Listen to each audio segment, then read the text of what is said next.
she's presenting a work called Literary Criticism and Linguistic Analysis of the poem Niente, dissi from Fendenti, fonici, 1982, by Jolanda Insana. And the screen is yours. Okay. Hello, everyone. It's a pleasure to be here with you. I would like to thank the organizers. It's difficult to say something after Sanremo Festival, but I will try. Today, I will talk to you about Jolanda Insana, focusing in particular on the humor in her second book, called Fendenti, fonici, published in 1982.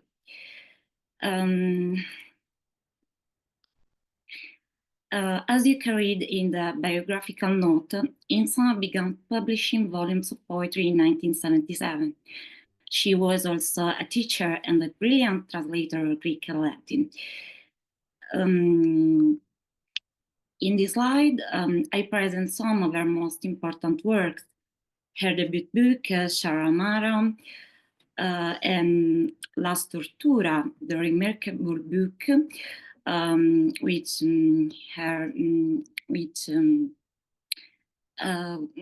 which she won the prestigious Viareggio Prize 2002. The collect poem, published for Garzanti in 2007, and of course, Fendenti, fonici. Fendenti, fonici was recently translated by Catherine Theis under the title Slashing Sounds in 2024 for the University of Chicago Press, the first book length of her work in English. In Fendenti, fonici, one of the most interesting satires of 20th century Italian poetry, there are two masks or persone, the poet and poetry.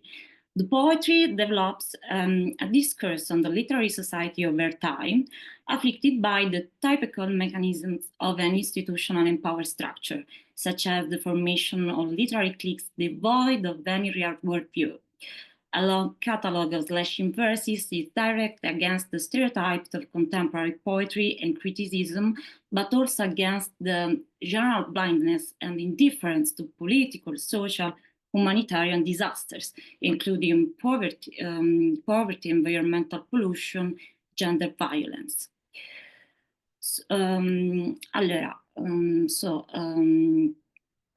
Now I will focus on the opening text of Fendenti, fonici, Niente, dissi, I said nothing. And for the analysis of the humorous aspects of the poem, I decided to use the tools offered by Attardo-Raskin general theory of verbal humor. All right, here we have the 6 knowledge resources of humor that form the foundation of the analytical framework. Unfortunately, due to time constraints, in this presentation, we will focus only on 3 knowledge resources, particularly productive in analyzing Insana's poetry: language, target, and script opposition.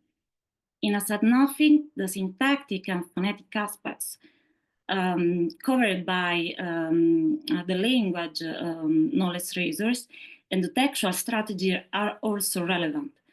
However, these elements will be explored in future studies.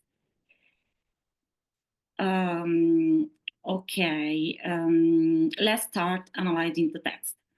I Said Nothing consists of 97 verses distributed across the 19 stanzas of different lengths, ranging from couplets and triplets, as well as longer stanzas of up to 11 verses. The poem follows a 3-verse structure. As you can read in the slide, in the original title, Niente, dissi, we can immediately observe an opposition between standard Italian syntax and Sicilian syntax. In fact, while Italian typically follows a verb-object order, Sicilian dialect often adopts an object-verb structure. Furthermore, the text features not only Italian Sicilian, but also some Latin elements. Okay, this graphic represents the distribution of languages in I Said Nothing. On the on the horizontal axis, we see the sequence of lines of the poem. The number 1 represents the title, followed by the lines up to number 98, which correspond to line 97. On the vertical axis, we have the word count, okay? Finally, a note on the colors. Red represents Italian, green indicates Latin, and blue indicates the use of dialect. Okay. There are the first stanza of Niente, dissi. Let's start reading. I have a lot of references, more than enough. The reference is me, and I'm proud of it. Okay, the reference me, and I'm proud of it is an interesting proposition because we don't know textually who is being talked about. We don't know, however, from a paratextual element and further intertextual elements that I corresponds to the personification of the poetry. So we can recognize an abstract concrete script opposition. The referent, an abstract category, is proud of an unspecified fact. Meanwhile, it should be emphasized that the game Insana is building has a metalinguistic nature. Thus, the statement referent I is a smart move that deliberately overlaps and mixes the two rules. This ambiguity could mean that the subject is both the speaker in the text and the object of the speech itself. Okay, we have two main strategies of Insana style in flashing sounds. First, the use of macaronic Latin, an example in stanza 7, verse 36, and parody. An example in the verse 36 is Pullus perforatus non habet dominum. Translation: the pierced anus does not have a master. Insana insists on the high-low opposition through the paired use of the verb to piece and to write, of which there is also a humorous positional exchange. The primary target, obviously, of slashing sound is the poet. The use of profanity and macaronic Latin have a contestatory meaning. With verse 36, Insana suggests that freedom of customs and with metapoetic extension of styles implies a freedom from any dominion, poetic or otherwise. This double opposition between code and message, the Latin language of culture, becomes a technique for communicating obscene message, and the overlapping opposition of context, script opposition sex, no sex, generates humorous effects.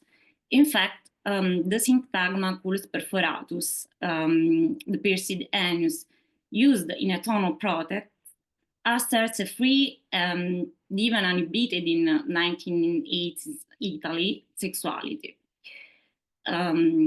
Okay, we have an example on parody. I read, the rest of the name and the reputation. It's not enough. You need something else. Otherwise, even the lifeless digger really gasps and pale and cries. In these verses, we have a parody of the famous poem The Lament of the Excavator by Pier Paolo Pasolini in the Ashes of Gramsci. This stanza encapsulates the core of slashing sounds. Insana seeks to convey that poetry is not merely matter or reputation or a set of weak, comforting sounds. When she wrote, you need something else, she advocates for different sounds and languages that can generally reflect a reality of conflict, oppression, and underrepresented political and cultural minorities. Here, I wrote the essence of bibliography, and that's so. Thank you. Thank you very much, especially for being in time. And we can immediately open up question and answer section. So if you've got questions, please, this is your time to speak.